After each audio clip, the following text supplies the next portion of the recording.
All right, this is how you can download Nuer keyboard plug-in for your mobile phone. So simple, go to Google and search. So this is what we have.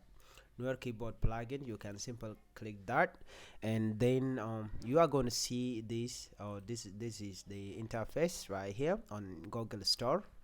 So you can see that, and then after that, after when you go to this, like you can be on Google Store. Let me simply imagine you are on Google Store here. All you gotta do is simply search. You can go to the search button right here, click that, and put Nuer Keyboard.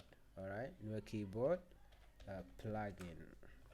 Okay, plugin, just like that, and then enter. You will see this is the keyboard right here. There are other also who already designed a keyboard, so they have like Nuer English keyboard. I don't know about that, but they are also good. But what I arrange already, or what I deployed is this one with keyboard plugin. You can simply download that, easy, very easy. You can see all the instruction right here, R O O A H and so on.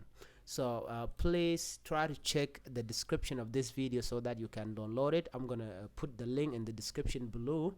So all you gotta do is simply go there and click the download button, and it will bring you here. Or you can simply search for the keyboard direct from the Google Play Store. Simply Nuer, put Nuer Keyboard, Nuer Keyboard, okay, plugin, just like that. Very simple. So then you click it, and then it will bring you to this place. So that's it. All right, just check the description and download it from there. Thank you for watching. Bye bye.